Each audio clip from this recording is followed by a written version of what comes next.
agak mental breakdown beberapa tahun. Serius? Everything fell apart gitu. Tidak manis lah, tidak mulus. Sementara itu finish karir gue di TV lain. Aduh, I made the wrong decision gitu. Nggak tepat nih pilihan gue nih. Apa sih ini presenter ngomong kok begini? Ini acara apa sih? Apa sih nih materinya diulang-ulang? Gak ada pertanyaan yang lebih bagus apa? Dulu gue akan mikir 10 kali. Kalau sekarang gue mau menyebut diri gue diva, apa loh?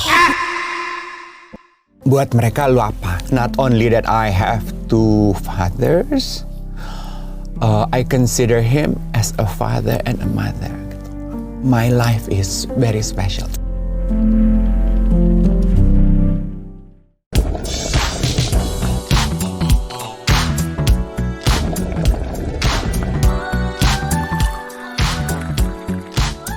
Lebih dari 20 tahun di dunia televisi, apa masih ada cerita yang belum pernah saya dengar?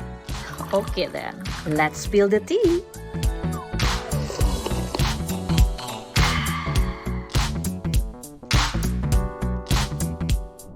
Spill the tea. Hari ini kita kedatangan seorang tamu yang punya acaranya mirip Spill the tea. Ada Dev Hendrik. Ya ampun. Ternyata kita itu di area apartemen yang sama. Tetangga. Baru tahu hari ini. Iya, kalau nggak ngobrol gini kita nggak tahu loh, Bo. Ya ampun gitu lah. Menandakan kita tuh warga kota banget ya kan, nggak tahu tetangga. Iya, bener. Dev Hendrik ya, aku selalu mengulang-ulang cerita. Aku itu adalah pendengar siarannya Dev Hendrik waktu aku kerja dulu. Iya, sore-sore tuh kan. Iya. Apa Sama Ivy, Groovy Sunset. Groovy Sunset. Bahkan waktu kamu bikin acara apa gitu di sebuah apa sih? Suka bikin acara gitu kan? Iya. Itu aku datang loh, padahal aku nggak suka acara kayak gitu. Iya. Radio gue waktu itu tuh kan radio clubbing. Iya. Pasti acara jedak-jeduk DJ DJ tuh ya. Menyempatkan diri hadir. Kamu ada ternyata nggak sih waktu itu? Nggak ada dong. Kita kan dulu wajib ya. Oh, jadi waktu aku datang tuh karena rame dan aku tuh kan orangnya introvert ya. Dari mana Dev kok nggak ada? Terus aku kayak abis itu besok kayak udah sekali aja kayak gitu. Bukan lu banget Bukan sih gue acara kayak banget. gitu. Iya. Oke, sekarang kita mulai dengan vintage teacups dulu ya untuk Dev Hendrik. Kita akan tunjukkan foto-foto Vintage tikas. Ya aku suka deh konsep acara. Gue benci banget foto itu. Yang mana yang atas sih? Yang semuanya. Ada yang berjambul ya kan? Astaga, oh no. Ya ampun. Beda gak sih gue beda ya? Sama aja. Masa? Gue lu sih awet muda ya. Aduh, thank you. Tapi itu kayaknya mending ginu-ginu gitu. Aduh, itu ya ampun. Ini yang pas pakai baju batik ini ya. Kan Anda bisa lihat ya, tebelnya tuh beda ya. Kayaknya agak sedikit beefy gitu. Itu masa-masa di mana gue itu sarapannya jus dada ayam. Oh, lagi pengen jadi anak Iya. jis. Lagi ada panggilan gitu, pengen coba bulking. Tapi ya sebalking-balkingnya gue itu. Sekarang gue gila loh nyium dada ayam yang di jus gitu langsung. Iya, aku juga lihat tuh orang-orang sekarang yang jus dada ayam pakai apa sih, buah naga apa? Kamu pakai apa? Aduh, zaman dulu kan, sekarang kan banyak yang jual bikin sendiri. Gue mah dulu bikin sendiri, Fan. Gue tuh pernah wawancara Chef Yuda, lo tau kan? Terus dia masakin gue, terus dia bilang gini, gue punya bikinin minuman khusus buat lo. Oh ya, apa? Gue minum dong. Aduh, enaknya kayak yogurt. Dia aja cengenges. Manajernya juga cengenges. Udah habis 1 botol. Terus gue gini, agak amis tapi ya. Ini apa ya? Gue gitu. Jus dada ayam. Bete loh gue. Langsung, gitu rasanya. Berkat pengalaman itu. Oke. Kalau yang ini nih ya, ini waktu ini alisnya ya, naik sebelah tiung gitu kan. Ini alis original gue loh. Iya kan? Makanya aku bilang kok sekarang beda alisnya. Iya, karena ini hasil sulam. Iya. Jadi dengan teknologi sulam, justru alis gue dibuat sedikit lebih tebal. Karena alis gue itu sebetulnya menukik. Nah, alis perempuan menukik, alis laki nggak boleh menukik. Nah, gimana tuh? Jadi grand design gue emang udah ditakdirkan jadi tante-tante alisnya. Ini adalah alis kontem ya kan, karena tidak simetris kiri dan kanan. Tahu kan alis kontem? Gimana? Nggak berkata-kata tapi kayak menilai. Nah, tuh. Nah, itu alis gue. Itu alis original. Yes. Kacamata kemana nih yang kayak gini nih? Masih ada kacamata. Ini tuh berarti gue mulai plus nih. Karena gue pakai kacamata ini ketika gue mulai plus 37. Umur berapa? 37. 37. Lo belum pakai kacamata plus ya? Belum sadar, baru sadar beberapa tahun. Ya lo hebat banget. Baru sadar ya. Aku pikir aku hanya minus. Ternyata setelah aku pakai kacamata minus dan aku lihat handphone, loh kok nggak kelihatan? Iya, ternyata butuh lebih dari sekedar minus. Ternyata ya, progresif. Iya, nah itu kacamata progresif pertama gue. Pantesan gede ya. Yang di foto itu, yang sadar tuh sebenarnya Mbak Wati itu manajer gue. Karena waktu itu gue baru belajar nyetir. Umur 37. Terlihat dodolnya. Terus belajar nyetir karena drama supir. Aku puji Tuhan tuh punya supir tuh selalu panjang-panjang. Terus dua supirku tuh ya udah memutuskan untuk berhenti. Terus aku gini ke Mbak Wati, udahlah Mbak, capek gue gitu ya. Kayaknya yang satu sebulan terus nggak jadi. Udah Mbak, gue mau belajar nyetir. Ya udah kalau gitu gue mau tuker mobil kecil. Gue bilang gitu. Karena gue nggak mungkin nih bawa mobil gede gini, kayaknya nggak sanggup deh gue. Ayo deh mobil kecil. Dengan niatan mau belajar nyetir. Nah pas belajar nyetir itu si Mbak Wati gini, kenapa lu maju banget sih kalau nyetir? Biasa aja. Gue gini, nggak kelihatan. Terus dia udah gini. Nggak kelihatan gitu.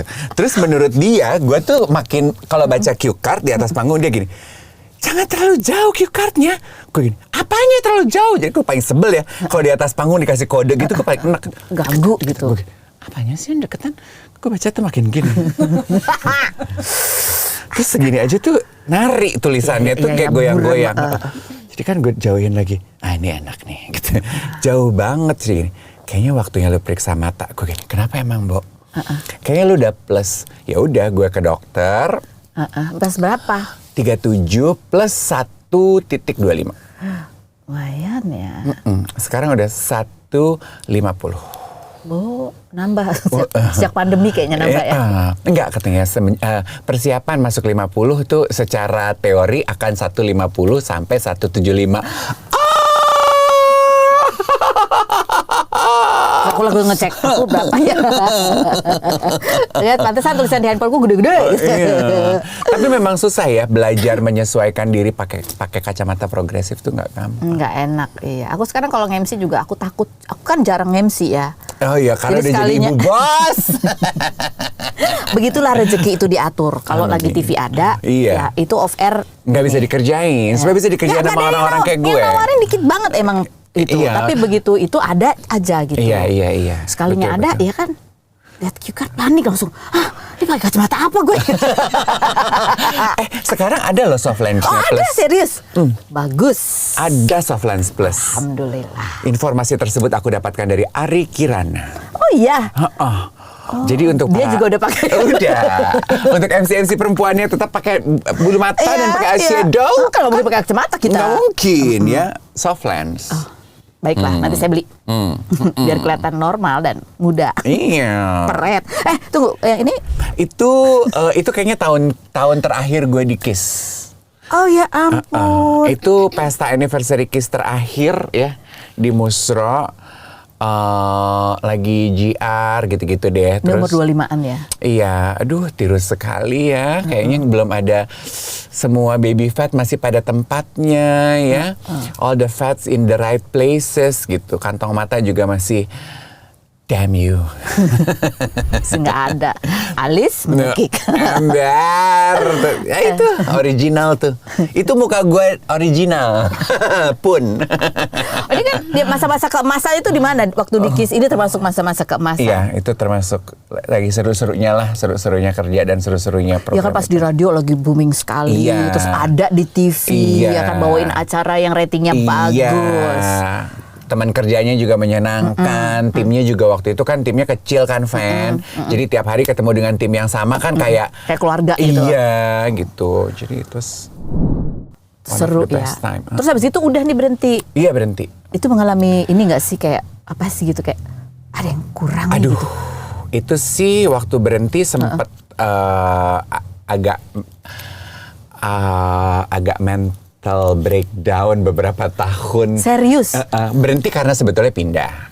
Hopefully ketika ini tayang nggak menyinggung siapa-siapa ya cerita ini. Yang pindah tuh kamu. Gue, karena cerita ini tuh belum pernah ditanyain orang sebenarnya. Jadi gue nggak pernah. Karena yang lain kayak nggak peduli. Iya. Jadi kenapa berhenti itu? Karena aku ditawarin kontrak eksklusif sama satu stasiun TV. Kala itu kan nggak jamak tuh presenter kontrak eksklusif. Terus kan jadi berkembang dong hati kayak kembang mawar dicangkir-cangkir. Berarti gue istimewa sekali ya gitu. Apa sih tawarannya gitu? Oh dia presentasi lah gitu. Orangnya juga dari London gitu, dari head office ya. Gue kan anak Tangerang ini dipresentasiin orang London kan, gitu. Terus kan dijanjiin kok nilai rupiah gitu. Setahun dapatnya segini. Astaga, itu di luar honor episode. Di luar dong. Aduh gitu, mulai gelap mata dong. Oh ya udah, oke kontraknya katanya 2 tahun. Langsung kan kalkulator, Mbak, berdua manajer gue. Kita bisa beli apa ya Mbak duit sebanyak ini di depan gitu. By the way duitnya jadi apartemen gue sekarang. Mantap. Tapi setelah dijalanin tidak seberbunga-bunga rencana apparently. So everything is quite shaky. Long story short, the deal fell apart dalam hitungan bulan. Bulan ke-6 atau bulan ke-8 everything fell apart gitu. Tidak manis lah, tidak mulus. Terus kontraknya diterminasi. Yang tadinya janjinya 2 tahun jadi cuma 1 tahun. Tapi mereka cukup fair. Gue mendapatkan honor gue yang 1 tahun, tapi gue cuma kerja di 8 bulan. Ya udah, abis itu kan sementara itu finish karir gue di TV lain. Karena orang taunya gue kontrak eksklusif dengan TV tersebut. Jadi itu sebetulnya masa orang kan sempat bilang, kok lu sempat ngilang ya, Bo? Lu kenapa sih gitu? Udah nggak mau ya apa? Bukan udah nggak mau, udah nggak ada aja. Mungkin orang udah lupa. Nah itu yang gue bilang, gue agak mental breakdown karena gue pikir, aduh, I made the wrong decision gitu. Nggak tepat nih pilihan gue nih gitu. Sementara waktu gue kontrak eksklusif itu kan lagi seru-serunya tawaran kiri kanan gitu. Tapi ya udah gitu, ya cukup beberapa tahun lah gue agak terpukul. Terus ya udah I bounce back, tapi udah nggak pegang acara TV lagi. Jadi radio lagi, balik ke radio lagi. Lama ya? Lama banget kok. Lama banget. Terus ngapain aja? Purely cuma ngerjain radio sama MC off air. Terus ada kadang-kadang suka bitter-bitter gitu nggak lihat kayak? Bukan kadang-kadang, tiap hari dong.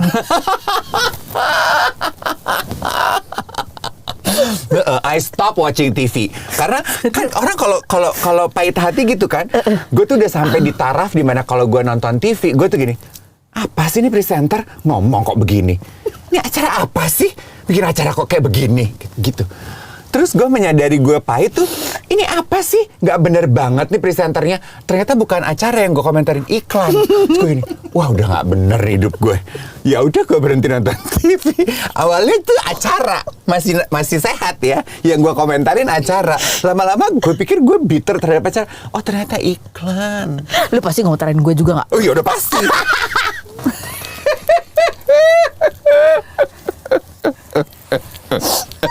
Begitu nek akar pahit di dalam kehidupan aku ya.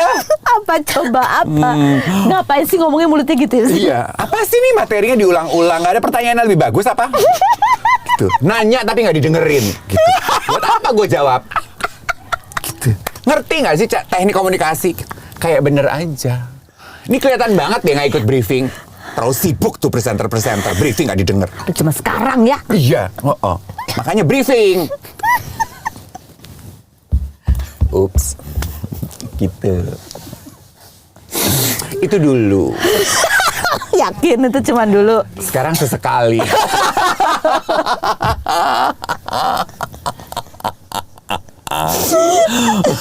Aduh ya Tuhan. Ampun Denny Fanny Rose. Oke, jadi 3 hal. Kalau kita lihat seorang Dave Hendrik tuh kan kita lihatnya kayak dia tuh selalu ceria gitu, yang positive vibes. Oso kata dia. Terus ya itu orangnya enteng, ya pokoknya gitulah, gembira terus gitu. Ya, tapi kan ada 3 hal yang mungkin yang orang lain nggak tahu ya kan tentang Dave Hendrik. Sebutkan 1. Sebetulnya gue tuh orangnya sangat insecure. Serius? Iya. Up to a point dimana gue itu nggak pernah bertanya pendapat orang, karena gue tahu pendapat orang akan mengganggu buat gue. Jadi eksteriornya kayaknya kelihatan gue tuh percaya diri banget. Padahal enggak, karena gue tuh insecure. Jadi gue nggak pernah nanya. Karena kalau misalnya gue tanya gitu, bagus nggak sih, Bo, gue pakai kaos ini? Terus lu bilang, mendingan jangan abu-abu deh. Gue akan, oh iya, oh berarti celananya juga nggak bener dong. Ini gimana ya gitu. Jadi gue mendingan gue nggak usah nanya daripada itu merongrong jadi virus. Itu. Gitu, overthinking, the insecure. Sebetulnya. Terus yang kedua adalah above, kan kayak tadi gitu ya komentar gue. Kok kayaknya gue nyinyir banget gitu. Gue sakit hati banget dengan karir teman-teman presenter yang lain. Kan kesannya kayaknya gue tuh so sure dan secure terhadap kemampuan gue. Padahal gue tuh deep down inside, I feel, kalau anak sekarang imposter syndrome ya. Gue tuh merasa kayak, sebenarnya emang gue nggak punya skill apa-apa ya, Nek. Gitu. Mungkin karena pengalaman itu kali ya. Pengalaman gue merasa bahwa pilihan karir yang tidak tepat itu merongrong rasa percaya diri gue. Jadi feeling guilty, Iya. apa segala macam. Iya, gitu kan katanya gitu ya, kalau orang dulu tuh kan bilangnya, lu kalau terkenal di televisi pasti cakep. Terus kan gue ngaca gitu. Gue cakep mah enggak deh kayaknya. Gue enggak cakep, coret. Berarti karena lu punya bakat. Terus kan gue jadi mempertanyakan bakat gue ya. Anjir, gue dipecat dari kontrak gue, berarti bakat gue biasa aja nih. Enggak. Oh berarti lu karena networknya bagus. Lah gue mah judes dulu terkenalnya. Iya kan? Gue mah kan kayaknya berasa gue pinter. Jadi kalau dengan rekan kerja tuh gue, lu bego, gue diem aja. Gue tuh gak pandai menjaga hubungan baik. Jadi kan ketiga faktor kesuksesan itu gue coret semua. Terus gue ini, no wonder gue gak punya kerjaan. Masa sih? Ngemsi kan banyak tapi. Iya banyak, tapi kan gitu ya. Eksistensi itu ya. Iya. Itu. Karena kan karena mungkin orang kenal aku dari televisi. Jadi ketika gue masih nge-MC off air, pertama kali komentar orang ke gue itu adalah, kok udah gak pernah di TV lagi sih? Emang beda sih ya, sekarang kan senengnya yang muda-muda. Siapa tuh yang ngomong? Berani ngomong gitu. Astaga. Jadi gue udah default gitu loh, Fan. Jadi Iya, paham. iya memang gantian lah sama yang muda-muda. Plus ditambah merongrong pula kan. Oh, not only that I'm not handsome, I'm not skillful, I don't have network, but faktor yang keempat, I'm old now. Itu berat banget. Jadi ya udahlah gue gitu. Ya udah deh gitu. Aduh berat banget itu. Iya kan? Sakit. Tuh. Di hati itu rasanya Berat gitu. Iya. Itulah sumber akar pahitku. Aku kasih kamu bonus kan 4. Mintanya 3 kan? Gue kasih bonus tadi. Bonus track dari Betaria Sonata. Hati yang luka. Pinter. Extrovert, introvert. Introvert. Iya kan? Sesuai dugaanku sih. Iya. Iya. Kamu? Introvert. Aku sih menganggap diriku introvert ya. Iya. Kadang kan banyak cerita tentang Iya. Iya, kelihatannya aja gitu. Iya. Aslinya enggak. Makanya saya terlambat ikut serta ke dalam tren sosial media, Fan. Oh, serius? Iya, kan gue introvert. Baru setelah ketemu Karen Delano ya? Fanny. Iya kan? Kemarin gue sempat cerita. Setelah ketemu Karen baru diajarin gitu. Iya. Tapi malah bagus kan? Iya, karena kan Karen tuh yang selalu bilang gini, apa sih sosial media lo itu? Gak ada menarik-menariknya. Sepatu cuma sebelah lu foto. Orang tuh mau lihat muka lu, gue gini. Gue gak pengen lihat muka gue, Ren. Ya, gue foto sepatu gue aja, gue sukanya itu. Gitu. Terus gini, udah deh lo agak lebih relax sedikit, boleh kasih lihat warna lah. Hitam putih abu-abu, hitam putih abu-abu. Kayak di penjara, tau gak lo Instagram lo. Well, that's the way I like things gitu.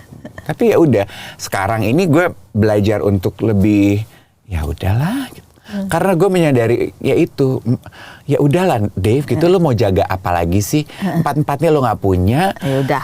Ya udah deh gitu. F it all gitu. Tapi sekarang kalau di itunya, di komen ininya, profilnya apa sih? Digital diva. Iya kan? Dulu gue akan mikir 10 kali. Kalau sekarang gue mau menyebut diri gue diva, apa loh? Betul sekali. Dan gue dinyinyirin banyak orang loh. Masa? Iya.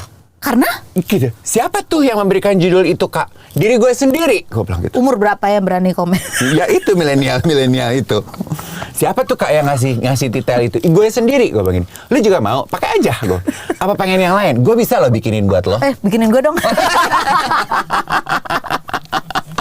Gitu. Jadi sekarang sosial media gue tuh ya itu F it all gitu. Suka-suka gue aja. Tapi sampai menemukan, ya aku nggak lihat, pokoknya menemukan konten, kan kalian bikin konten tuh sama Iwet yang ngobrol apa segala macam, itu kan seru tuh. Dan itu digital banget. Ya sementara ya sebagai sesama introvert, aku tahu sih naruh handphone gini yang kayak, "Hai guys," tuh kayak, Apa sih? Padahal tiap hari di TV. Iya. Ada yang nge-shoot tuh beda rasanya sama kita nge-shoot sendiri. Exactly. Bener gak? Yes. Yes. Precisely right. Itu juga sebetulnya siaran sama Iwet di TikTok itu juga secara tidak sengaja ketemunya. Jadi itu adalah ya gue menemani sahabat gue pergi ke Korea selama 12 hari. Kan gue nggak ngapa-ngapain dong. Tiap hari kan teman gue itu cuman pergi ke klinik, treatment, bla bla bla bla. Pagi-pagi gue nggak ngapa-ngapain, Van. Dan I'm an early riser kan di Jakarta. Jadi di Korea juga bangun selalu pagi. Sementara Korea itu kan pagi-pagi nothingness ya. Nggak ada apa-apa. Nggak ada tukang bubur ayam lewat gitu. Iya, udah nothingness gitu. Supermarket juga nggak ada yang buka. Anak-anak Indomaret, anak-anak Alfamaret nggak ada yang nongkrong. Jadi ngapain ya gue gitu. Udahlah gue mainan TikTok. Terus tiap kali TikTok kan gitu ya, sosial media gitu. Kalau gue nyala tuh hijau rupanya. Yeah. Terus si Iwet suka lihat, ngapain lu pagi-pagi? Iya nih gue udah bangun. Terus dia lagi punya personal problem gitu. Di mana lo? Di apartemen. Bebe lompat. Itu bercandaan gue sama dia. Karena kita sama-sama single. Bebe lompat. Kan suka gitu ya. Ada trennya tuh kan kemarin ya. Seru banget ya. Lagi stres pandemi gitu. Lompat. Jadi gue bercandaan gue ke teman-teman gue yang tinggal di apartemen sendiri gitu. Lagi stres gue. Bebe lompat. Jangan keluar balkon gitu. Terus gini. Chat-chatan. Terus video call yuk, kata dia gitu. Gue gini, nggak mau video call mah nggak ada yang nonton. Gue live TikTok ya, gue undang lo. Ngapain? Udah terima. Ya udah gitu. 40 menit gitu. Kan kecanduan ya. Iya, seru ya. Ada yang nonton, ada yang komentar. Ada kirim lumba-lumba. Iya, besok lagi yuk Nek. Yuk gitu. Besok lagi yuk Nek. Yuk. Sampai di Jakarta, kita nggak mau lanjutin. Hah? Lanjutin ya? Iya yuk Po, dia bilang gitu. Itu kita udah di PHK di radio. Pandemi tuh ya? Pandemi. Udah selesai pandemi. Oh, udah selesai pandemi. Kita udah di Radio PHK. pada rontok soalnya. Iya, kan bergelombang ya PHK-nya. Jadi si Iwet gini, lumayan ya Nek mengobati kangennya kita siaran. Iya juga ya. Tapi no pressure ya Wet, gue bilang gitu. Maksudnya no pressure? Ya kalau pas kita lagi bisa, kita live TikTok. Kalau kita lagi nggak bisa, nggak usah dipaksa. Oh ya udah, oke. Ya udah jalan.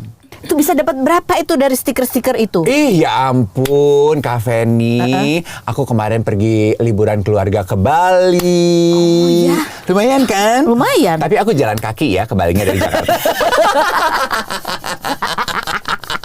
Berat ya. Begitu. Seru, seneng yang jadi serius. Seneng yang jadi serius. Yes, seneng yang jadi serius. Sekarang, thank God, siaran kita itu udah menghasilkan uang gitu. Maksudnya udah ada klien Sponsor. Adlibs, klien meet up gitu-gitu. Keren.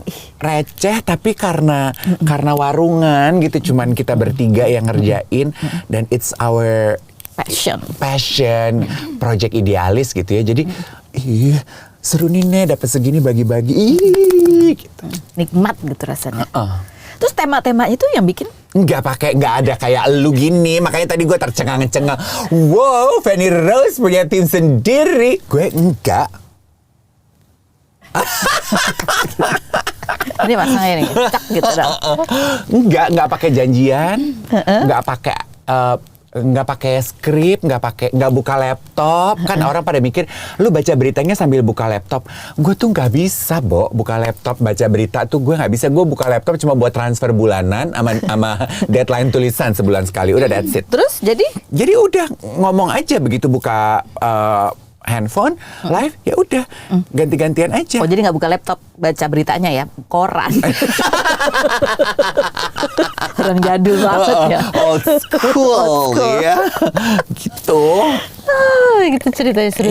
Ya kayak ngobrol sama kamu aja gini kan. Akhirnya ya udah. Emang kalian soal itu udah gitu. Sehari-hari kan. Iya. Itu salah satu yang aku kagumin waktu Dave tuh di radio, emang kayaknya cerdas gitu ya.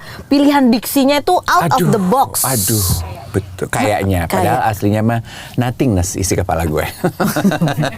Nggak mungkin. Gitu. Tapi pendiam aslinya nih. Kalau lagi nggak ini pendiam. Diam. Ketemu sama banyak orang gitu, langsung ngobrol social butterfly atau enggak? Aku tuh harus nyaman dulu sama orang baru bisa terbuka. Iya. Aku bukan, kalau social butterfly itu Karen, Angie, Becky, Ivy, itu social butterfly yang bisa gue di parkiran menuju mobil, gue lihat dari jauh, Becky lagi ngobrol tuh sama orang sampai, wah udah peluk-peluk sampai gitu. Terus gue samperin, iya gitu. Siapa, Bo? Enggak, baru kenal tadi. Udah peluk-peluk. Gimana sih, Bo? Gue gak bisa. Ya. Gitu. Oke. Kamu pernah ngomong, kata dia sih ya. Apa namanya? Attachment issue. Iya. Aku makin nanya, attachment issue itu apa? Itu loh, kemelekatan. Kamu hanya menerjemahkan ya itu. Apa itu attachment? Yes. Itu kan juga tren anak muda zaman sekarang ya. Iya, kayaknya semua jadi isu gitu ya. Nah, gue tuh harus ikut serta gitu. Masa gue nggak punya isu gitu? Attachment issue itu apa? Jadi gue gali lah. Ya. Kan mau gali potensi diri udah habis. Tambangnya udah tutup. Jadi yang gue gali masalah di dalam diri. Lumayan ada. Apa? Gue menyadari bahwa ternyata gue itu punya attachment issue. Kan banyak yang nanya, kenapa sih lu udah tua begini nggak punya pacar? Kenapa sih nggak pengen apa punya teman hidup gitu? Not that I don't want it, I want it. Not that I didn't try, I tried. But I kept on failing. Gue tuh gagal terus. Terus setelah gue gali dan gue ngobrol, ternyata gue tuh punya attachment issue. Jadi gue memang punya tendensi susah gue untuk bisa membuka diri dan dekat sama orang, Van. Jadi terlihat apa itu namanya? Terlihat apa? Lemah. Iya, fragile. Iya. Di hadapannya kan itu harus menjadi diri sendiri. Kamu selalu bikin benteng. Karena takut. Jadi based on pengalaman hidup gue waktu masih kecil, gue tuh kan sebetulnya gue masih kecil, gue udah ditinggal orang tua. Terus gue diasuh sama kakek nenek. Gue belum dewasa, kakek nenek gue meninggal. Iyalah, udah tua, ya kan. Terus gue diasuh sama om tante. Terus gue harus dipaksa hidup mandiri. Jadi otoritas figur dalam hidup gue itu rontok terus gitu. Jadi gue kayak gue pernah tulis itu, gue mengibaratkannya gue tuh seperti kapal yang nggak punya pelabuhan. Gitu, jadi gue selalu terombang-ambing. Jadi I have attachment issues. Setiap kali mau deket sama orang, gue tuh takut ntar gue terlalu deket, lu kabur. Ntar giliran gue sakit, lu nggak ada. Udah nggak usah deh. Gitu gue. Jadi gue tuh cuman seru di proses pendekatan. Begitu terlalu deket, terlalu dalam, gue akan jaga jarak. Pun demikian dengan temen loh. Iya. Nah, kan kamu punya teman banyak itu. Tapi orangnya itu aja dari dulu. Iya. Oh, teman baru. Nggak ada tuh orang baru. Kalau temen kayak kamu nih gini contoh. Ternyata kita tetangga. Iya Bo. WhatsAppan gitu ya. Terus kita mendadak jadi intens. Bo, gue ke tempat lo ya. Sekali ngobrol. Cocok ya nih. Makin dekat lagi. Gue akan mundur. Iya. Gue akan jaga jarak teratur. Gue takut nanti kalau gue terlalu nyaman, lu tinggalin gue. Gitu. Oh, itu namanya attachment issue. Iya. Bukan trust issue, beda lagi ya. Iya. Isu apa lagi? Isu itu kayak Apple phone aku rilis 6 bulan sekali. Nah itu rilisan yang paling baru itu attachment issue. Nanti 6 bulan lagi akan ada isu rilisan terbaru. Ditunggu aja ya. Isu. Ya, semoga deal-dealan sama pemerintahnya lancar jadi bisa dijual di sini isu tersebut.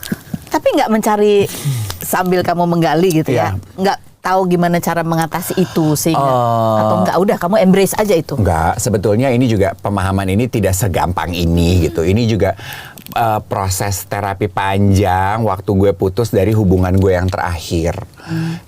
Karena waktu gue putus di hubungan gue yang terakhir itu gue merasa bahwa kok rasa sakitnya gue tuh nggak sehat ya gitu. Maksudnya kayak gimana? Gue tuh sakitnya itu bukan karena diputusin loh. Tapi? Bukan karena dibohongin loh. Gue tuh sakitnya karena ditinggalin gitu. Kenapa sih ditinggalin begini aja? Gue sakitnya tuh dalam banget. Nah itu berdasarkan terapi itu, lu tuh punya attachment issue, Jack.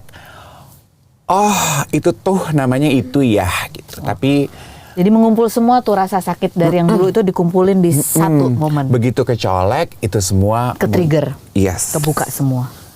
Hadir dia ke permukaan. Seperti jenglot. Dan itu juga salah satu sumber kepahitan. Gitu. Apakah have I work on it? Ya, well slowly. Tapi ya lu lihat kenapa gue bilang slowly karena ya lu lihat aja sampai sekarang kan nggak ada juga orang baru yang terlalu gimana-gimana dalam hidup gue. Jadi gue I take it very very slow gitu. Santai aja. Teman-teman dekat gue tuh tahu banget. Jadi kan teman-teman gue main sama milenial sama Gen Z fan. Secara tidak sengaja dipertemukan dengan orang-orang itu dan cocok gitu. Dan mereka kan gitu ya, yang kayaknya sanguinis, ekstrovert gitu. Jadi misalnya aku janjian ketemu kita nih bersepuluh. Ntar ada salah satu yang ngajak 2 orang temennya. Gitu. Buat gue itu tuh problem banget. Siapa loh? Ini kan quality time kita. Gue tuh hanya bisa terbuka kepada elu loh bersepuluh. Kalau ketambahan 2 orang lagi, ganggu gitu. Tapi ya sekarang teman-teman gue tahu. Jadi ada 2 orang baru ya gitu. You're okay right? Ya gitu. Tapi gue akan lebih reserve. Gitu. Jadi kamu mencoba hal baru di luar kebiasaan. Iya. Menarik. Pada saat kamu kemarin sempat penyumbatan di jantung, pembuluh darah, ada pencerahan baru pada saat momen ketika kamu masuk selang-selang itu. Bahwa tidak semua yang direncanakan itu akan terjadi sesuai dengan keinginan kita, Bapak dan Ibu. In terms of waktu itu terjadi kan gue kecewa banget terhadap hidup gue lah ya. Gue nggak bilang gue kecewa sama Tuhan. Gue lebih kecewa kepada hidup gue karena gue merasa gue sudah menata perjalanan hidup sehat gue dari gue masuk usia 30. Karena kan gue dulu gemuk, obesitas. Iya, jadi gue tuh mulai melet gue makanan yang berlemak, gue mulai olahraga. Dari umur 30? Iya, Nek. 28 tuh gue ingat gue pertama kali olahraga. Dan makan dada ayam itu. Jadi kan gue merasa bahwa kayaknya gue cukup sehat ya. Gitu. Begitu tahu gue ada penyumbatan dan sebanyak itu kan kecewa dong. Gitu. Berarti sia-sia banget ya apa yang gue kerjain kemarin. Why? Kenapa gitu? I let go on so many things yang gue seneng sebenarnya, yang gue sadar tidak baik bagi kesehatan gue gitu. Contoh gitu, I enjoy alcoholic beverages, gue menikmati nikotin gitu. Gue kalau ngelihat orang lain gitu masih dengan santainya gue gini. Sementara umur udah berumur gue gini. Kenapa nggak dia sih yang jantungan? Kenapa gue? Yang udah hidup sehat. Gue yakin dia nggak nge-gym tuh. Lah gue tuh Senin sampai Jumat, Nek. Kadang Sabtu tuh gue bela-belain, gue tuh mau wedding, gue tuh dandannya dari gym, Bo. Saking gue udah nggak mau kehilangan waktu nge-gym. Takut kalau skip, gue jadi gendut atau gue jadi gak nambah sehat. atau apa gitu. Bela-belain, kan jadi kayak gue kecewa gitu. It's all for nothing gitu. Itu sebetulnya kekecewaan gue. Tapi ya mau gimana? Itu yang terjadi. Makanya sebetulnya gue berhenti, gue udah gitu. Gue ada tuh masa nggak perlu gue olahraga Senin sampai Sabtu ya. Sakit mah sakit juga gitu. Plus kan juga memang proses recovery-nya nggak boleh terlalu. Iya, mulai dari jalan, mulai dari ini itu. Jadi kayak bayi aja mulai bergerak lagi. Sekarang mulai ada tuh keinginan, kangen juga gue ternyata olahraga ya gitu. Karena kan dokter jantung gue menyarankan, ayo mulai high intensity workout ya, kita pengen lihat kondisi jantungnya udah seperti apa. Terus kan kemarin gue fit test tuh gue harus lari di atas treadmill kayak kita apa tuh? Medical check up. Gitu. Itu kan selama 7 menit inclining gitu ya. Terus kan sehat 7 menit. Lewat dari 7 menit sebetulnya ya lo hanya berusaha membuktikan kalau lo lebih di atas rata-rata. Thank God gue bertahan 12 menit. Dokter gue pengen di atas gue. Saya 14 menit. Rese lu dok. Nggak mau kalah ya, kompetitif ya dok. Gitu.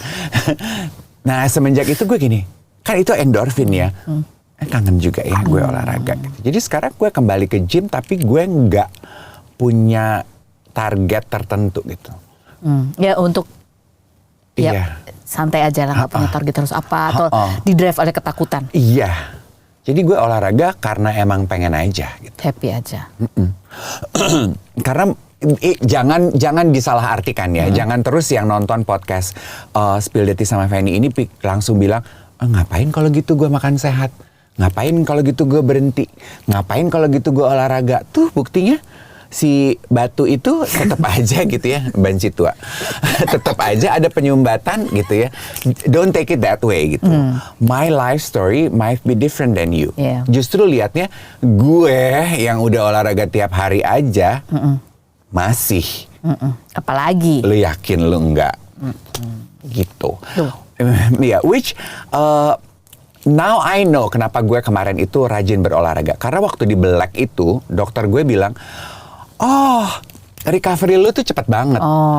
Ternyata itu gunanya badan yang fit. Terus gue gini, oke. Karena kolesterol itu juga masalah keturunan juga genetik ya.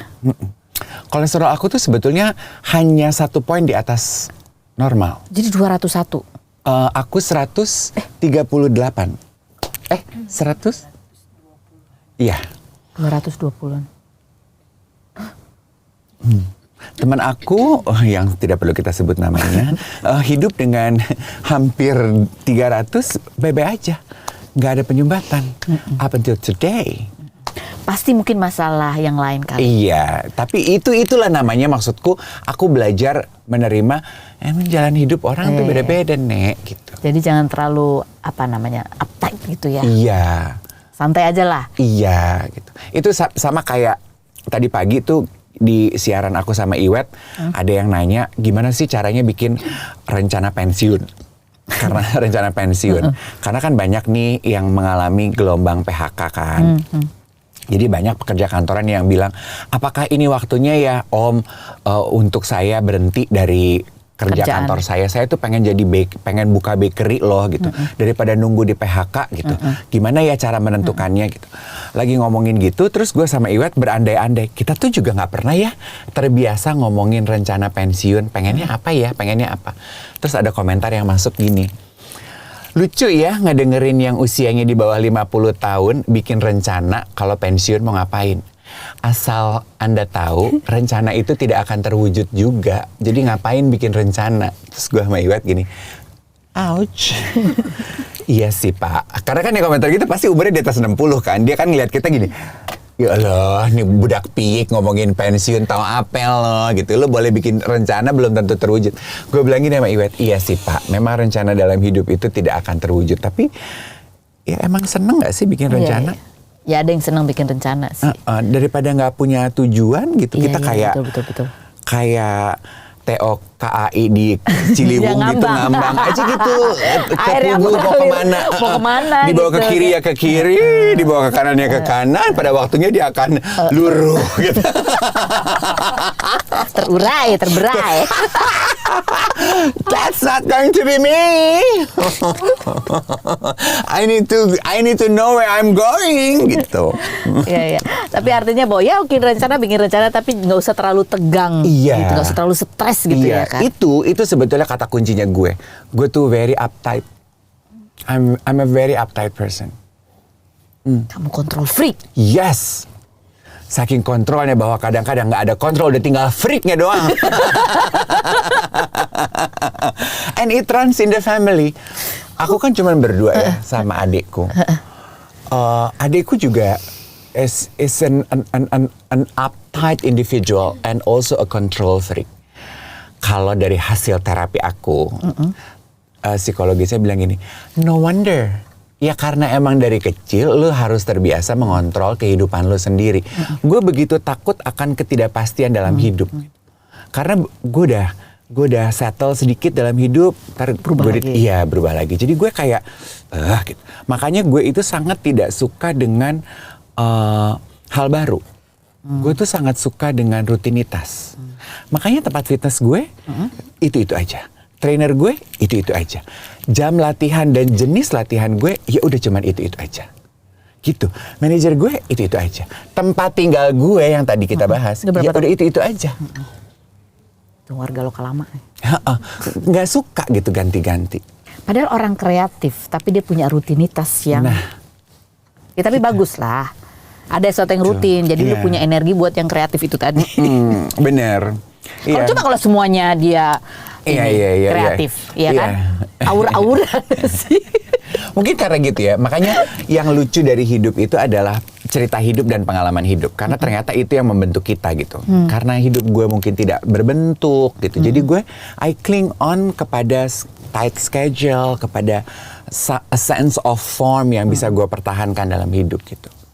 Tapi ketika sakit mengajarkan bahwa ya udah santai aja. Gitu. Walaupun itu manusia bisa berencana.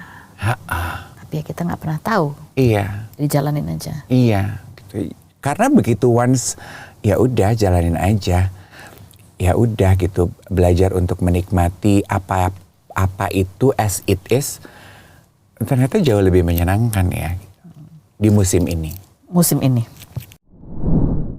Nah, sekarang soal tudingan atau komen-komen orang yang nggak menyenangkan lah, gitu ya. Alisnya, alis tante-tante lah apa gitu.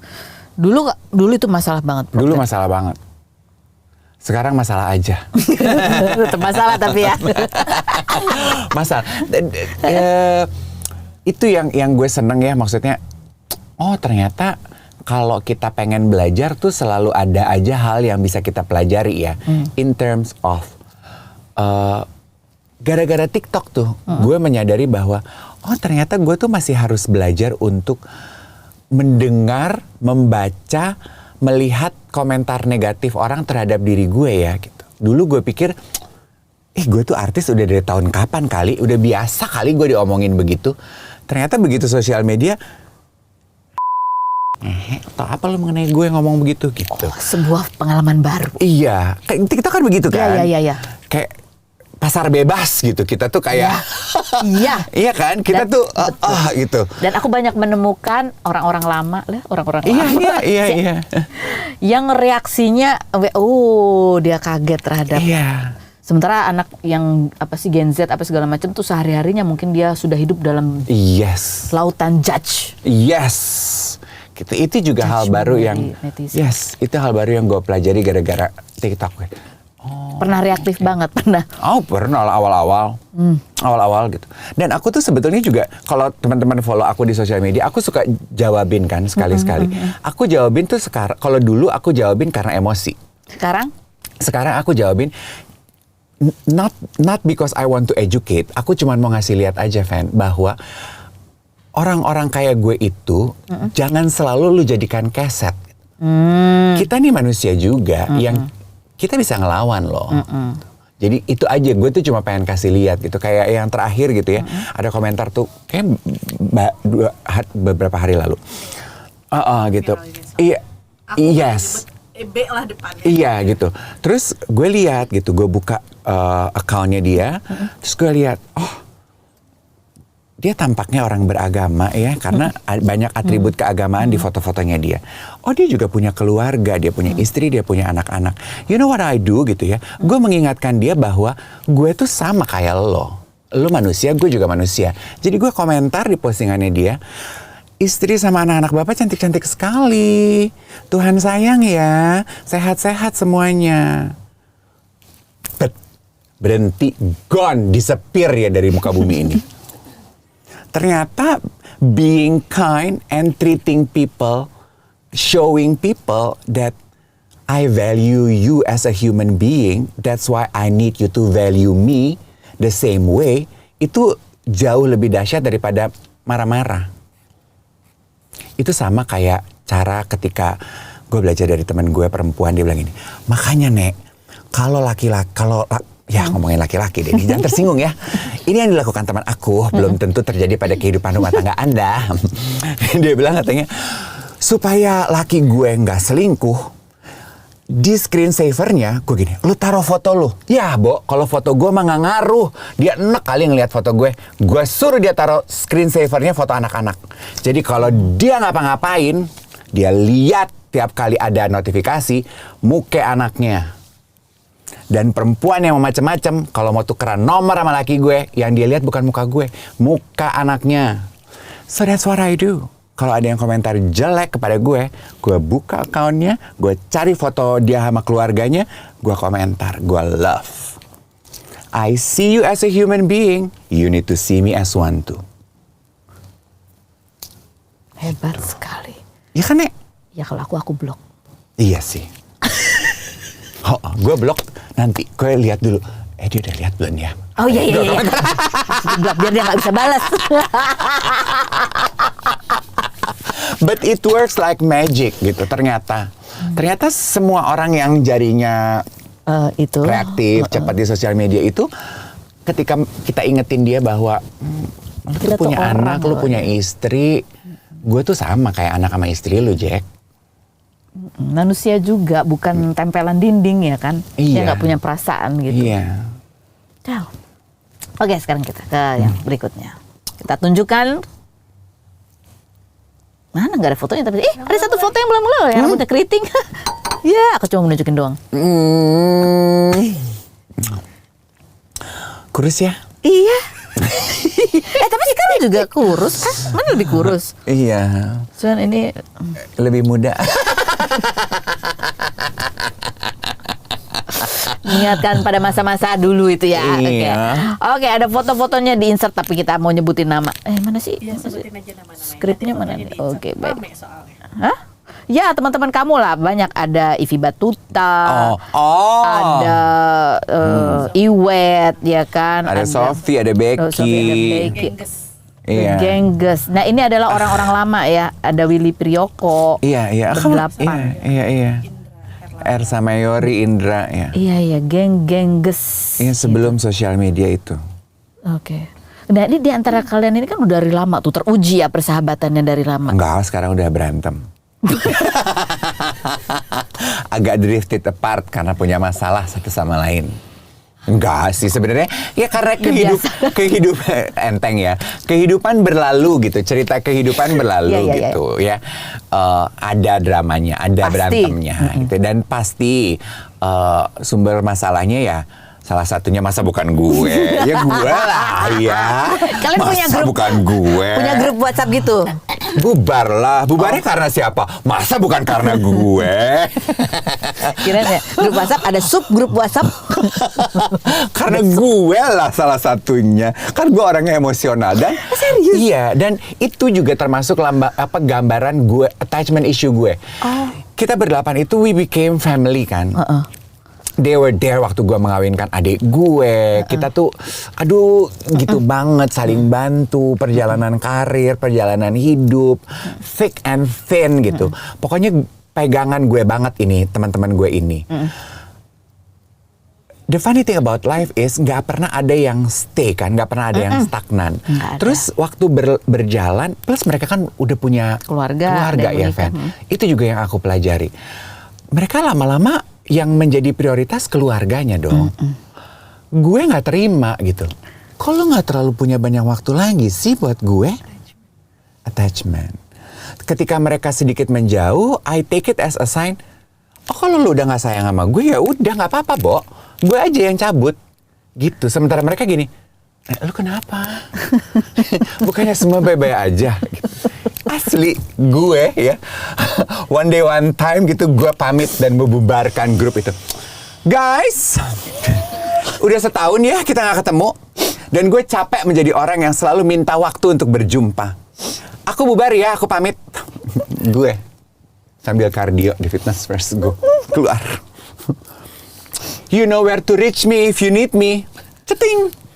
Kardio. Gue pikir kan gini, pasti bentar lagi gue ditelepon satu-satu semua meminta gue untuk balik lagi dong, balik lagi. Gak ada yang nelfon sih. Kok gak ada yang nyariin gue? Why? What happened? Gak dapet sinyal apa gue? Asli gak ada yang nyariin gue. Sekarang enggak dong. Ya. Oke. Gak ada yang ngebahas juga sih.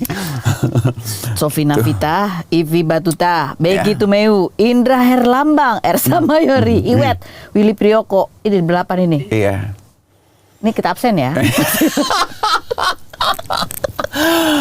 Ya well, itu satu dari drama kehidupan. Di saat yang sama Sofi juga lagi battling dengan kehidupannya dia. Dia pindah gitu. Itu juga kalau pindah nggak ngomong-ngomong sih gitu. Gue kan attachment issue. Gue merasa bahwa lu cerita dong sama gue. Sementara Sofi, gue tuh lagi punya masalah loh. Gue harus nolong diri gue. Tapi lu harus cerita sama gue. Kata dia gini, enggak harus. Gue harus nolong diri gue. Lu aneh. Lu yang aneh. Gitu. Gitu. Tapi kamu sakit juga kan? Kamu cerita cuman ke siapa di antar berdelapan ini? Nggak semua? Cuman ke Iwet sama Angie. Yang lain nggak marah tuh? Kok kamu nggak cerita? Nah, ya, hebatnya teman-teman gue, mereka lebih berdamai gitu ya. Ya udah, gue cuma cerita ke Angie udah cerita ke yang lain. Mereka nggak yang, kalau nggak cerita sama gue gitu, udah enggak gitu. Tahu aja gitu. Oh ya udah deh, yang paling unik ini lagi sakit gitu. Gitu. Bahkan Echa, Indra gitu, yang turun tangan bantu karena waktu gue serangan jantung itu.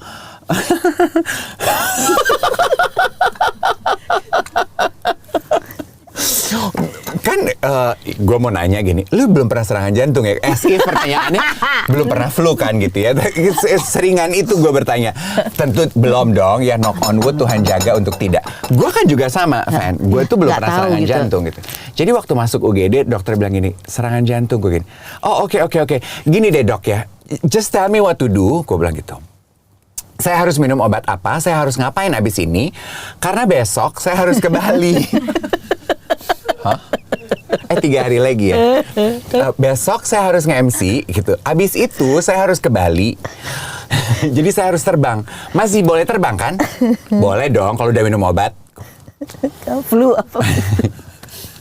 Terus baru dokternya duduk gitu. Nah itu baru gue gini, oke. Never a good sign if your doctor sit down on your bed. Gue gini, kenapa dia duduk? Jadi gini Pak, pilihannya adalah begini. I don't think lo boleh terbang sebelum lo memutuskan mau ngapain dengan jantung lo. Oh oke, gue gini. Begitu selesai baru gue, kalau gitu kita harus ganti orang ya Mbak untuk ngerjain begini. Takut di demo kan sama klien gue. Masa gue udah lah masuk rumah sakit nggak bisa kerja, gue mesti ganti 3 kali lipat kan rese. Ya udah orang pertama yang gue minta tolong ini adalah teman-teman gue itu sesama MC. Untuk gantiin. Gini, Mbak tolongin gue dong, lo nggak usah besuk gue. Pokoknya gue minta tolong lo. Gue cuma punya duit, honor gue segini. Karena mereka kan honornya di atas gue sekarang. Jadi gue cuma punya duit, honornya segini. Bantuin gue ya Nek. Oke, berangkat gitu. My friends. Sialan ternyata honor kalian lebih mahal dari gue. Kamu baru tahu? Baru tahu right then. No jokes aside. Enggak. Jujur juga gak apa-apa kok. Iya benar. Emang itu jujur kok. Gitu. Tapi ya itu gitu. Gue ternyata teman-teman gue tuh walaupun kita nggak udah tidak sedekat itu, kalau kita lagi susah tetap ada. Iya gitu. Ya itulah sahabat yang sejati yang nggak harus selalu ketemu tapi iya gitu. Nggak pernah kemana-mana. It's nice ya gitu. Gitu sih. Oke. Terus iya sih. Aku juga pernah tuh dampingin pasanganku waktu itu sakit jantung. Aku pikir oke. Ringan lah ini kan gitu kan. Si dokternya cuma bilang gini, Ibu, ini sakit jantung. sakit jantung itu tidak ada yang ringan, semuanya serius. Baru. Iya betul. Iya. Seperti itu kurang lebih rasanya. Gue lebih merasa bahwa damn ini serius adalah ketika ngurus asuransi. Kenapa? Karena gini, langsung teman gue yang membantu mengurus gini, Nek, berarti abis ini lu tuh akan terima uang critical illness loh. Gue gini, hold on, back off. Gue gini, apa maksudnya critical illness? Jantung itu critical illness loh. Jadi abis ini udah gak ada asuransi yang mau cover gue karena gue udah masuk critical illness. Udah that's it, selesai sampai di situ. Gue gini, ternyata ya jantung itu critical illness. Untung udah ada itu ya, tapi nggak bisa punya baru lagi, nggak bisa. Iya. Dan hanya tercover sampai umur 65. Sisanya kita BPJS aja.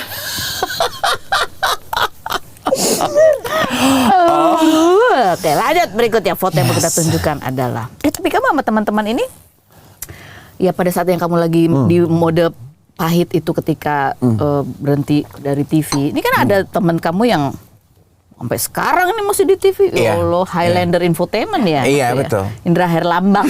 Iya. Itu sempat kayak gitu. Iya, pasti. Pastilah. Dan dia juga tahu, kayaknya mereka semua tahu deh. They know gitu. Karena gue inget gitu ya, bercandaan mereka adalah, Mas Dave gitu. If you don't start to be nice with people and to yourself, you are going to be alone. Karena lu lihat deh, gitu semua orang tuh kabur dari hidup lo. Yang tersisa tuh cuman lo. Lo nggak pengen selamanya sendiri kan? Terus kan gue mikir gini, so tau nih teman-teman gue. Gue cari yang lain yang lebih mudaan yang nggak terlalu so tau. Ampun, luar biasa. Berikutnya, foto selanjutnya adalah adikku. Ya. Ini kalian berdua, ini kalian berdua yang melalui perjalanan hidup sehingga punya kontrol. Iya. Selalu dalam survival mode. Yes, betul. Dan kamu memutuskan untuk nggak melanjutkan kuliah. Iya. Supaya adikmu bisa kuliah. Ada penyesalan nggak sih? Kayak sedikit ada. Sedikit ada. I would be lying kalau aku bilang nggak ada penyesalan.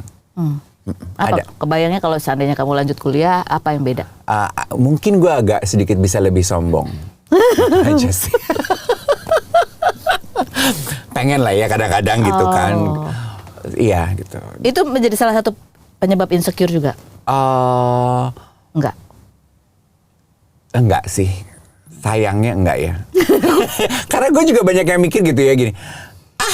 Nggak semua yang S1 tuh pinter-pinter ya. Banyak juga yang dodol-dodol. Makanya gue bilang sama ponakan gue gitu. Kalau kalian berencana, sekolah tuh bayar loh. Jadi kalau lo nggak minute, mendingan bilang, jadi kita nggak usah sekolahin. Tapi kalau lo emang pengen sekolah, kita usaha. Tapi you guys need to mean it. Supaya lo nggak cuman lulus punya ijazah dan punya degree, tapi lo punya kontribusi dalam hidup lo. Gitu loh. Karena gue merasa bahwa, ternyata ya gitu. Yang penting tuh yang ditempa, yang diajarin dosen-dosen kepada kita adalah bagaimana kita untuk punya kontribusi dalam hidup gitu. Dan buat aku sayangnya gitu banyak banget sarjana di negara kita yang punya degree, punya paper, tapi nggak punya kontribusi. Nggak sayang ya yang duitnya nggak balik modal loh itu. Jadi masih mencari apa ya aku? Mungkin waktu itu kuliahnya asal ada. Jadi dia nggak punya. Iya, atau dipaksa, makanya jangan dipaksa. Yang nggak jadi paksa, yang penting punya ijazah dulu kan, kadang-kadang suka gitu. Iya, jangan kelamaan nunggu lah, jangan kelamaan nyari, keburu serangan jantung loh, coy. Nah, tapi Dev, kan kamu, ya tadi kan kamu bilang bahwa ya setiap kali kamu sampai seperti kapal yang tidak punya pelabuhan. Tapi di sisi lain kamu ada adik dan ada nggak sih perasaan kayak ya karena kamu ngerasa nggak punya pelabuhan, kamu harus jadi pelabuhan buat adik kamu. Dan itu menjadi ketakutan tersendiri kah?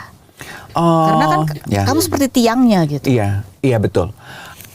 Apalagi pesan orang tuaku tuh sebelum mereka tutup usia adalah please always take care of your sister. Karena biar bagaimanapun hubungan darah yang dia punya sekarang itu udah tinggal lo. Gue ngomong gini, saudara-saudara gue jangan tersinggung ya. Kalau lu merasa katanya hubungan saudara tapi kok nggak dihitung. Ya mungkin ini waktunya kalian reflect back lah on perjalanan hidup masing-masing gitu ya. Apakah kalian punya kontribusi atau tidak gitu. Kalau enggak, ya janganlah tersinggung gitu ya. Tetap ada pahitnya. Ya kan, to let you know that I'm still human, bitch. Oke, Gitu. terus? Jadi sampai sekarang gue tuh gitu, I need to constantly remind myself bahwa adik gue tuh udah manusia dewasa, gue juga harus kasih dia space untuk tumbuh berkembang, gue harus kasih dia room to grow gitu. Awal-awal sih yang sering mengingatkan gue pendeta gue di gereja gitu. Lo tuh harus memberikan space kepada adik lo supaya dia tumbuh dan berkembang gitu. Biasanya nasihat ini saya berikan kepada orang tua ketika anaknya mau menikah. Lucunya saya harus kasih nasihat ini kepada kamu. Karena rupanya peran orang tua dalam kehidupan adik lo tuh diembannya oleh lo. Makanya konflik ini terjadinya di lo. Jadi you need to give her space to grow. Jadi itu gue kalau udah terlalu kontrol, domineering gitu, gue oke, gitu, I need to let go a bit. Tadi dia udah menikah, udah punya anak. Itu rasanya gimana ketika kamu menyerahkan adik untuk menikah? Itu kan kayak, ya rasanya kan seperti orang tua yang anaknya itu kan kayak. Awalnya sih gue nggak suka loh. Gak suka? Waktu dia bilang dia mau kawin tuh gue, aneh banget sih lo mau kawin. Gitu gue.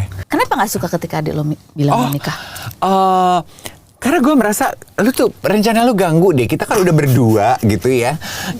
Iya, ini truth be told.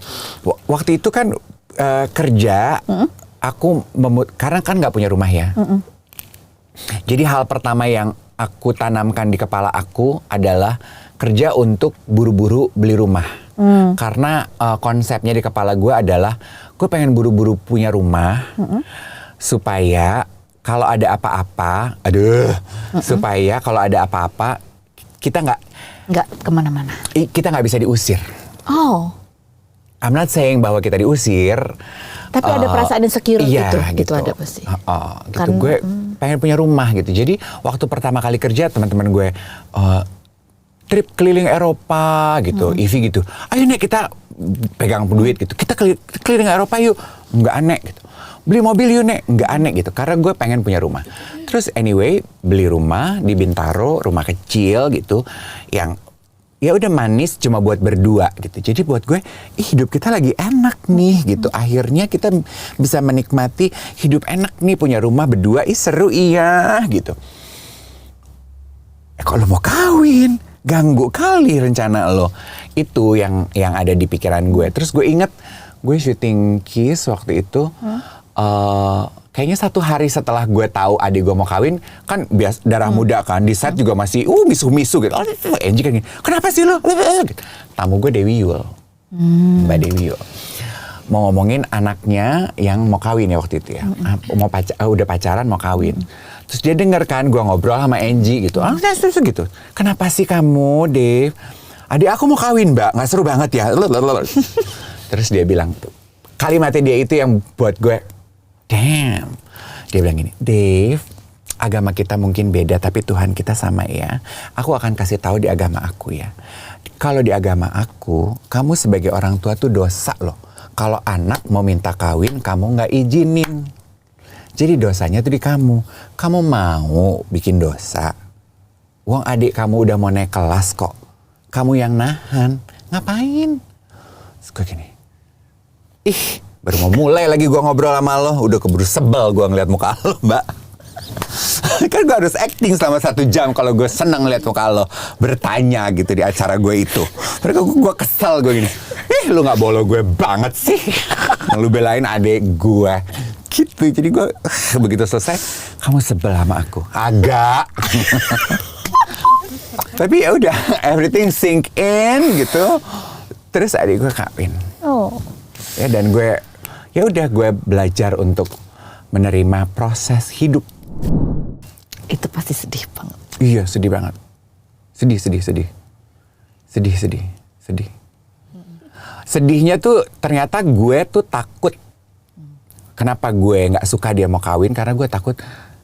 Terus gue sama siapa ya? Gitu. Lo punya keluarga sendiri. Terus gue ngapain ya Nek? Gitu. Attachment issue. Selama ini dia yang gue punya. Jadi I cling on to her. Like life and death. Gitu. Karena selama ini kan all big decision in her life itu gue yang harus ambil keputusannya sebagai orang tua. Sekarang dia udah bisa bikin keputusan sendiri, dia punya suaminya.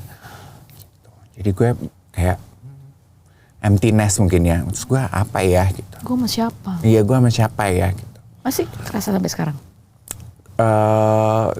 Sekarang udah enggak sih. Sekarang udah enggak sih. Tapi masih berasa sedih ketika bercerita itu? Waktu cerita itu, kayak sekarang nih cerita itu, iya gitu. Tapi in a way I'm quite proud gue berhasil melampaui itu gitu. Karena ternyata momen pendewasaan paling besar kayaknya dalam hidup gue itu tuh. Dari saat terus melepas adik untuk menikah. I learn to let go.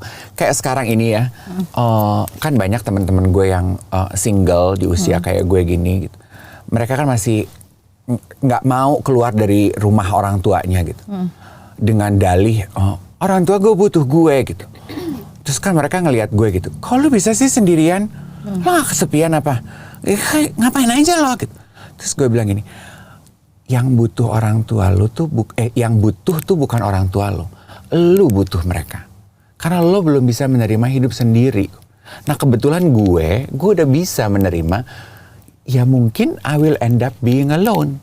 Jadi gue udah damai banget sendirian gitu.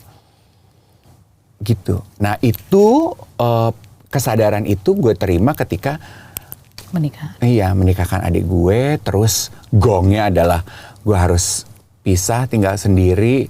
Ya udah gitu. Oh, ini toh gitu rasanya sendiri itu gitu. And I learn to live my days. Dan akhirnya bisa tuh. Apa beda? Tadi kamu sempat bilang bahwa ya pengen punya rumah karena selama ini ngerasa ada takut diusir. Karena kan ngerasa menitipkan diri ke, ya walaupun keluarga, tapi kan rasanya kayak not belong ya, bukan rumah yang sesungguhnya gitu. Rasanya tuh lebih berat mana ketika, ya tadi kan punya rumah tapi sendiri. Sama ya kayak gak punya rumah. Tapi ya ada orang-orang lain gitu, ada keluarga. Lebih berat yang tinggal sama orang lain sih. Karena Gak tentu ya? Iya. Kayak rasanya tuh gue tuh kalau pilih kata-kata tuh suka menyinggung perasaan orang gitu ya. Rasanya tuh kayak nemu lagi pilihan penggantinya. Kayak budak gitu. Ya kan? Yang biar bagaimanapun tuh yang jadi tuan tuh bukan gue gitu. Gue tuh bukan tuan di rumah gue sendiri. Teritori. Iya, that's it. Gitu. Iya kan, mungkin slavery rasanya seperti itu tuh. Apakah gue hidup menderita? Enggak. They fed me, they clothe me, they give me roof gitu. But still, I'm not the master of my own space gitu. Kayak ada rasa takut. Itu tadi takut menyinggung ya. Kasarnya rasa takut diusir. Jadi selalu hidup berhati-hati. Iya gitu. Jadi ketika gue akhirnya bisa jadi tuan di rumah gue sendiri, aduh itu bebasnya minta ampun. Itu bebasnya minta ampun. Makanya aku tuh selalu bilang, kan banyak yang suka nanya, itu sekarang kan gitu ya anak-anak sekarang, gak usah beli properti kali ya, nyewa aja kali ya, kos aja kali ya, tinggal bareng-bareng aja kali ya. Gue kalau mereka nanya gitu ya, gue suka selalu bilang, beda loh rasanya. You claim your own space in life. Itu rasanya beda loh. Kalau cuman kamar tinggal bareng-bareng, beda deh, beda. Sampai lo masuk ke rumah lo sendiri, ya, it's your own space. You are entitled of it. Hak dan kewajibannya adalah milik lo seutuhnya. Itu baru orang dewasa. Ya nggak sih, Fen? Iya. Rasanya bisa tidur di lantai. Iya. Terus? Iya.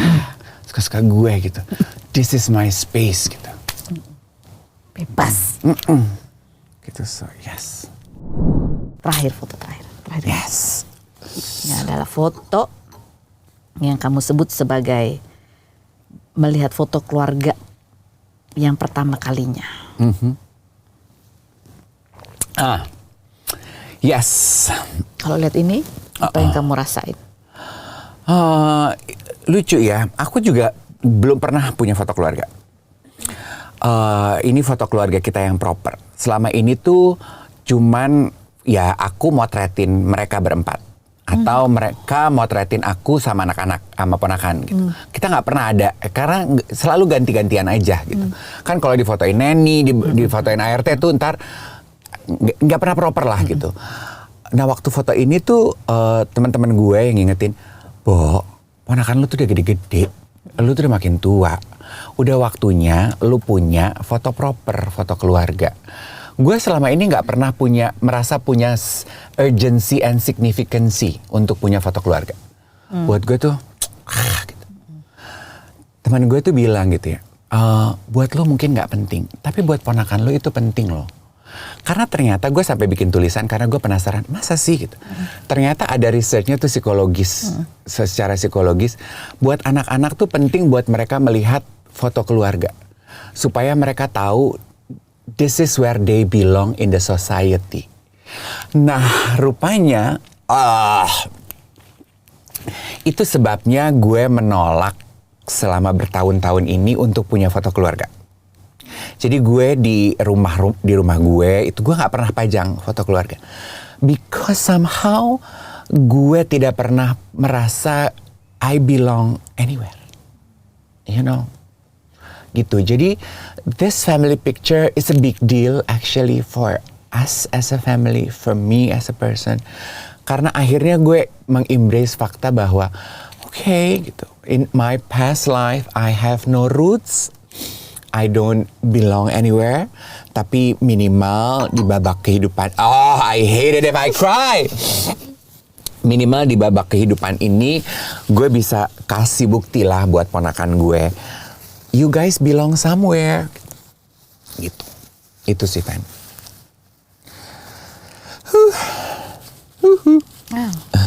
Indah sekali. Gitu. Kamu yang menjadi akar mulanya. Iya. Oh. C'est la vie. Begitulah kira-kira. Something in the tea, I think. Only the rain. Gitu. Jadi itu ya contohnya kalau presenter bertanya dan mendengarkan, oke? Kembali ke pasal awal. Mencoba mengalihkan ya. Gitu deh. Okay. Lucu banget foto. Ya, dia udah segede gitu loh. Dan ntar lagi kamu nanti jangan-jangan mengawinin. Itu juga ya, Emma kan namanya ya. Dia juga nggak tipe anak yang vokal gitu, nggak tipe anak yang gimana-gimana gitu ya. Tapi bits by bits gitu, gue melihat ternyata posisi gue dalam hidup mereka ini ya gitu. Selama ini kan gue selalu memposisikan diri gue tuh sebagai paman aja gitu. Lu tuh orang tua lu tuh papa sama mama gitu. Jadi kalau ada apa-apa, bukan kata-kata gue yang lu dengerin gitu, tapi kata-kata emak bapak lo gitu. Tapi kan gue juga deep down inside kan gue selalu bertanya gitu ya, Van. Buat mereka gue tuh di mana sih gitu. Would they know gitu kalau gue tuh sebegitunya gitu memperjuangkan gitu. Tapi kan gue juga gengsi ya, gue nggak mau terlalu overclaiming my spot gitu. Gue baru tahu posisi gue di mata mereka itu justru tahun lalu. Jadi waktu gue ulang tahun, dia nulis love letter gitulah di postingan sosial medianya dia, sampai gue screen capture gitu. Karena dia nggak nge-tag gue, teman gue yang baca, terus dia gini, lo harus lihat, kan lo selama ini bertanya gitu. Buat mereka lo apa? Postingannya Emma, it's a privilege to be able to live this life having 3 parents. not only that I have 2 fathers, I consider him as a father and a mother. Gitu. My life is very special. Terus gue bacanya, gitu. Ya udah, gue juga nggak bahas sama dia juga nggak bahas sama gue. Dia pas ulang tahun gue sih cuman happy birthday ya, yuk. Gitu. Tapi ya gitu. Udah Fanny, kamu jahat.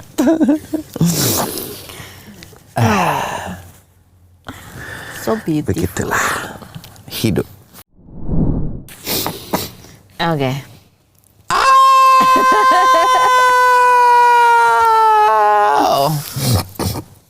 Ya, ini manajer gue, Mbak Wati. Sering berantem juga? Yes. Luckily you put this picture last karena teman berevolusi buat gue. Tanda bahwa hidup tuh berkembang. Karena temen gue berevolusi itu Mbak Wati gitu. Karena gue tuh bilang sama dia terakhir-terakhir ini gitu, ketika kita belajar TikTok, awalnya gue sakit, gue belajar TikTok, terus ada perseteruan dalam hal bisnis. Gue tuh orangnya nggak suka berseteru, Fan. Walaupun eksteriornya tuh gue tuh kan kayaknya bitchy banget gitu ya. Tapi gue kalau bisnis gitu, pekerjaan, lo berantem, gue akan back off. Jangan ribut, lo ambil aja. Gue enggak. Karena buat gue enggak, gue ribut soal duit tuh gue enggak deh. Enggak deh, lo aja gitu. Jadi a lot of things are happening di kehidupan kita. Gue bilang sama Mbak Wati gitu, Mbak, kita tuh harus membuka diri terus gitu. Kita nih udah tua, kita nih kalau kita nggak membuka diri, belajar, melupakan apa yang kita tahu, mulai dari nol, kayak Pertamina nih gitu, mulai dari nol gitu, kita nggak akan maju-maju gitu. Jadi dia, ya juga ya gitu. Gue mau kalau lo mau, ya udah gue juga mau. Ya udah yuk kita mulai dari nol. Jadi teman berevolusi. Digital diva. That's me. Dave, thank you banget buat ceritanya ya. Jadi, no, gue yang terima kasih. I rarely say this. Jarang gue mendapatkan kesempatan untuk bercerita sedalam ini. You give good questions. Thank you for giving the space and the time. Thank you, sama-sama untuk sharing ceritanya. Mengingatkan kita bahwa ya hidup ini memang sebetulnya adalah perubahan yang konstan gitu kan. Kita nggak bisa berpegang. Dave adalah salah satu contohnya. Dari kecil kamu hidup dalam sebuah perubahan. Coba memegang pada sesuatu. Nah, tapi sesuatu itu pun tetap berubah. Iya. Dane semuanya. Ya itulah hidup dan berevolusi. Kita tetap berencana, tapi yang dipelajari adalah kita jangan stres. Ya udah terima aja gitu ya. Dan terus belajar. Itu yang membuat kita tetap hidup. Betul.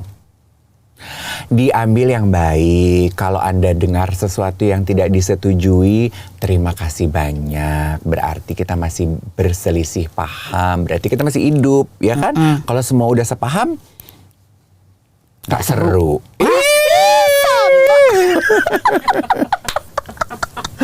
Ya toh? Ya toh. Suwun yoje. Sama-sama. Aduh tetangga.